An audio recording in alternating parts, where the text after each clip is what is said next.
রমজানের শুরু থেকেই অস্থির হয়ে উঠেছে বাজার। সংযম, সহমর্মিতা ও আত্মশুদ্ধির এই মাসে নিত্য প্রয়োজনীয় পণ্যের লাগামহীন মূল্যবৃদ্ধিতে বিপাকে পড়েছেন নিম্ন ও মধ্য আয়ের মানুষ।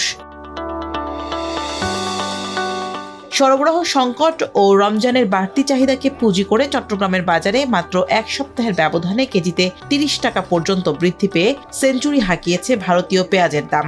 আর প্রতি কেজি দেশি পেঁয়াজ বিক্রি হচ্ছে ৬০ থেকে ৭০ টাকায়। শুধু পেঁয়াজ নয়, রসুন, আদা, কাঁচামরিচ সহ ইফতার ও সেহরির প্রয়োজনীয় সব পণ্যের দামই চড়া। কেজিতে ৩০ টাকা বেড়ে বর্তমানে রসুন বিক্রি হচ্ছে ১৮০ টাকায়, আর আদা কিনতে গুনতে হচ্ছে ১২০ থেকে ১৫০ টাকা। এছাড়া সপ্তাহের ব্যবধানে ৪০ থেকে ৬০ টাকা বেড়ে কাঁচামরিচ বিক্রি হচ্ছে ১২০ থেকে ১৬০ টাকায়। যদিও পাইকারি ও খুচরা দামের মধ্যে বড় ব্যবধান রয়েছে, বলছেন ক্রেতারা। অন্য দেশের দিকে আপনি যদি চিন্তা করেন, আমাদের দেশে পুরোটা ভিন্ন। অন্য দেশে কিন্তু এগুলো নিত্য প্রয়োজনীয় জিনিসগুলো রমজান আসলে এগুলো কিন্তু অন্য দেশে কমে যায়, আমাদের দেশে বেড়ে যায়। কারণ হচ্ছে আমাদের এখানে সিন্ডিকেট, এগুলো আমাদের, যার কারণে আমাদের এই সাধারণ জনগণের উপর প্রভাব পড়ে। মূল জিনিসগুলি বেশি দাম, যার কারণে আমরা গরিব মানুষ খেতে পারি না। আমরা দিনে কয় টাকা কামাই করি, এত দাম দিয়ে জিনিস কিনে খাওয়া সম্ভব না।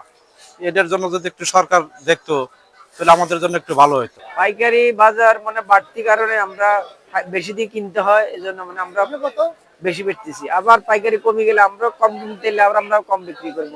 এদিকে খুচরা বাজারের দামে যখন ক্রেতা দিশেহারা, তখন চট্টগ্রামের রিয়াজউদ্দিন বাজারে দেখা যায় ভিন্ন চিত্র। গেল কয়েকদিনে বেড়েছে সরবরাহ, ফলে পাইকারিতে কমেছে পেঁয়াজ সহ বিভিন্ন পণ্যের দাম। ২-৩ দিন আগে পেঁয়াজের বাজার ছিল অনেক বেশি, বুঝছেন। এখন মাল চাহিদা আমদানি কম ছিল, তো এই ২-৩ দিন আমদানি বেশি হয়ে যাওয়ার কারণে মার্কেট ডাউন হয়ে গেছে। কেজিতে মিনিমাম ১০ থেকে ১৫ টাকা ডাউন হয়ে গেছে।